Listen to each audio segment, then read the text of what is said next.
अस्सलाम वालेकुम। Neuro care में खुश आमदीद। क्या आप या आपके किसी जानने वाले में से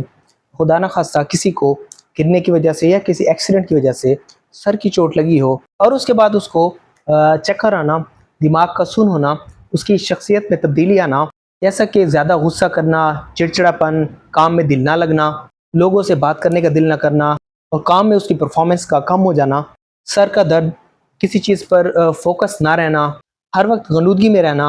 या नींद का ना आना, डिप्रेशन में चले जाना या फिर ज़रा ज़रा सी बात पर चिढ़ जाना और उसको बर्दाश्त ना करना, इनमें से कुछ या एक या दो अलामात अगर आ रही हैं तो आप या आपका वो जानने वाला अकेला नहीं है, क्योंकि दुनिया में तकरीबन 20 बिलियन या 2 करोड़ लोग हर साल इस कंडीशन का शिकार होते हैं जिसको ब्रेन कंकशन कहा जाता है। अब ब्रेन कंकशन क्या चीज़ होती है कि ये ऐसी सर की चोट है कि जो खुदा न खास्ता ना तो बहुत ज़्यादा सीवियर है, यानी कि बहुत ज़्यादा ख़तरनाक और डेंजरस है, और ना ही वो इस तरह की है कि वो बिल्कुल उसको इग्नोर कर दिया जाए, बल्कि ये एक बीच के लेवल की एक चोट होती है जिसके अंदर मरीज़ की शख्सियत के अंदर तब्दीलियाँ आती हैं और ये अलामात जो मैंने बताई हैं वो मरीज़ के अंदर आना शुरू हो जाती हैं। इससे पहले कि मैं आपको ब्रेन कंकशन की ट्रीटमेंट तफसील से बताऊँ, जो कि बहुत ही ज़्यादा मौसर है, पहले ये आपको जान लेना ज़रूरी है कि ब्रेन कंकशन का मैकेनिज़्म क्या होता है, ये क्या चीज़ होती है और ये कैसे होती है। इसमें ये होता है कि खुदा न खास्ता अगर किसी को गिरने की वजह से स्पोर्ट्स यानी कुछ खेल कूद करते हुए या खुदा न खास्ता एक्सीडेंट में अगर उसको सर किसी ऐसी चीज़ से टकराए जो कि बहुत ज़्यादा सख्त हो, तो सर के टकराने की वजह से उसके सेल्स के लेवल पर, दिमाग के सेल्स के लेवल पर उसका स्केलेटल डैमेज हो जाता है और साथ में उसकी जो एक्सॉन्स होते हैं, जो कि धागे होते हैं, वहाँ से जो नर्व की सिग्नल ट्रांसमिशन होती है वो उसकी डिस्टर्ब हो जाती है, मुतासिर हो जाती है और वो ये अमल स्लो हो जाता है। अब दिमाग का सारा फंक्शन ही उस ब्रेन की जो न्यूरो ट्रांसमिशन है उस पर डिपेंड करता है। तो जब ये कंकशन होती है तो ब्रेन के अंदर ये अलामात उन सेल्स के डैमेज की वजह से आती हैं। और इसमें एक जो स्ट्राइकिंग फीचर है, जो एक चौंका देने वाली बात ये है कि बाज़ औक़ात या अक्सर दफ़ा मरीज़ को भी पता नहीं चलता कि जिसको कंकशन हुई है कि मुझे ये मसला हुआ है। अक्सर ये होता है कि उसके साथ रहने वाले, जो उसके साथ घर में रहते हैं या उसके जो काम के दौरान जो उसके साथ होते हैं, कुलीग्स वगैरह, वो बताते हैं कि इस इंसान के अंदर ऐसी तब्दीली आई, या मसलन ये बहुत ज़्यादा चिड़चिड़ा हो चुका है, या घर वाले बताएंगे कि बहुत ज़्यादा ये नींद में रहता है या इसको पूरी पूरी रात नींद नहीं आती, ज़रा ज़रा सी बात पे भड़क जाता है, गुस्सा बहुत ज़्यादा आता है, इसकी शख्सियत के अंदर तब्दीली आ चुकी है, पहले ये कुछ और शख्सियत थी, अब ये और हो चुका है। और साथ में जो आप उसके कुलीग होते हैं, उसके जो साथ काम करने वाले होते हैं, वो बताते हैं कि ये इसको काम में इसका ध्यान नहीं लग रहा, ये उस तरह से काम नहीं कर पा रहा कि जिस तरह ये दिमाग की चोट लगने से पहले करता था। तो ये सारी अलामात ब्रेन कंकशन की अलामात हैं। अब ये सवाल आता है सामने कि क्या कोई ऐसा टेस्ट भी है कि जिसकी मदद से ये इसकी तशख़ीस हो सके। तो इसमें ये है कि ब्रेन के अंदर कोई ऐसी स्ट्रक्चरल चेंजेस नहीं आती, कोई साख्त की तब्दीली नहीं आती, मसलन कोई खुदा न खास्ता ब्रेन के अंदर हैमरेज हो जाए या ब्रेन के अंदर कोई क्लॉट आ जाए जिसकी वजह से ब्रेन का हिस्सा डेड हो जाए, या कुछ इस तरह की कोई भी चीज़ सीटी स्कैन या एमआरआई पे नज़र नहीं आती, वो बिल्कुल नॉर्मल होते हैं। सिर्फ मरीज़ के अंदर जो क्लिनिकली, यानी कि जो डॉक्टर जो एक्सपीरियंस्ड हो ऐसे मरीज़ों को डायग्नोज करने में, उनकी ट्रीट करने में, तो वो एक्सपीरियंस डॉक्टर ही बता सकता है कि इसको ब्रेन कंकशन हुई है या नहीं हुई। इनके काफ़ी ज़्यादा स्कोर्स भी होते हैं कि जिसमें मरीज़ की अलामात के बुनियाद पर उसको स्कोरिंग की जाती है और उसकी बुनियाद पर उसको ये किया जाता है, लेबल किया जाता है कि ये इसको कम हुई है कंकशन या उसको ज़्यादा हुई है।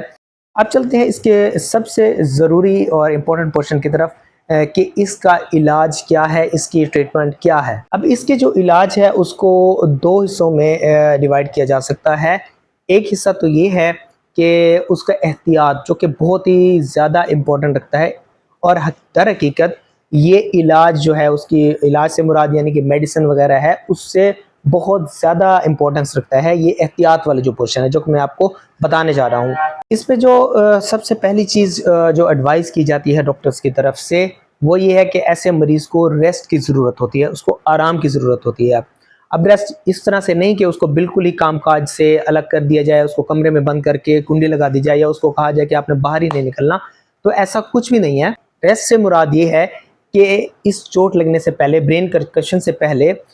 जो जो वो एक्टिविटीज़ करता था وہ اب اس کی ہاف یا اس سے بھی کم کر دی جائیں۔ مثال کے طور پر اگر وہ کوئی ہیوی مینٹل ورک کرتا تھا، جیسے آفس ورک ہے، جیسے کوئی ویب ڈیولپر ہے یا کوئی آئی ٹی کا کام کرتا ہے، تو اس کی ایکٹیویٹیز بہت کم کر دی جائیں۔ اب اس میں جو ریسٹ ایڈوائز کیا جاتا ہے وہ منیمم 3 دن کا ہے،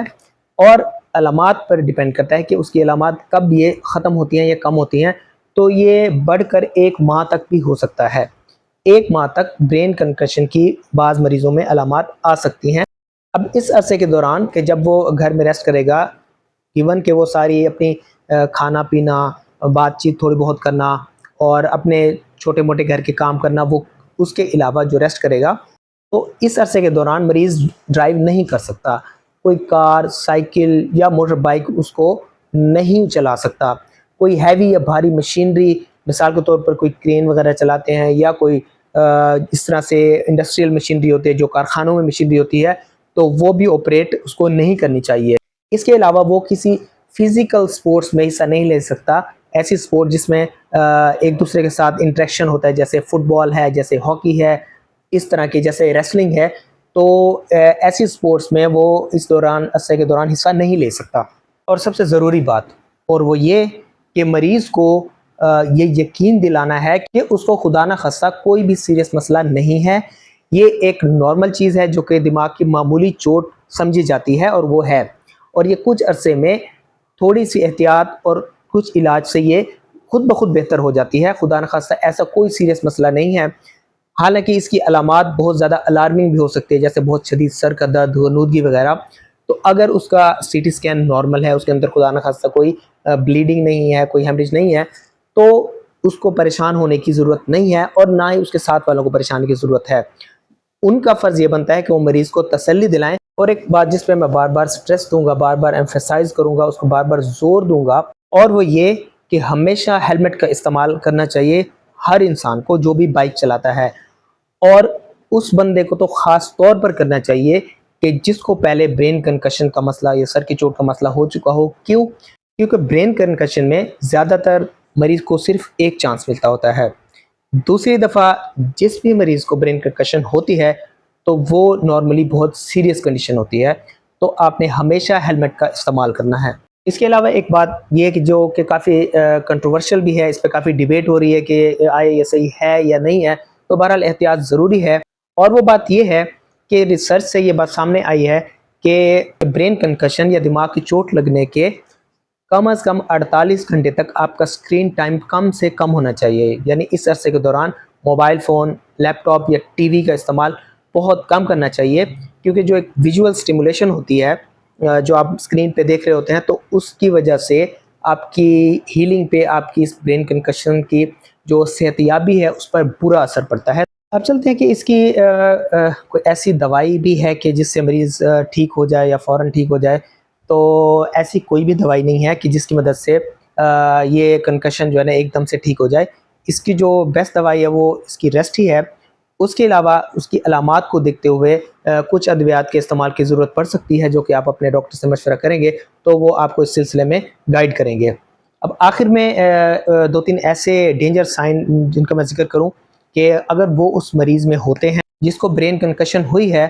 تو مریض کے ساتھ رہنے والوں کو الارم ہو جانا چاہیے کہ اس کو خدا نہ خواستہ اب کوئی مسئلہ سیریس ہو چکا ہے، اور فوراً نزدیکی ہاسپٹل کی ایمرجنسی میں جانا چاہیے، جن میں ایک یہ ہے کہ مریض کو شدید سر کا درد ہو جو کہ ختم ہونے میں نہ آ رہا ہو، اس کو الٹیاں آ رہی ہوں، یا خدا نہ خواستہ مریض کو جھٹکے لگ رہے ہوں جیسے مرغی کے جھٹکے ہوتے ہیں، یا مریض بے ہوش ہو جائے،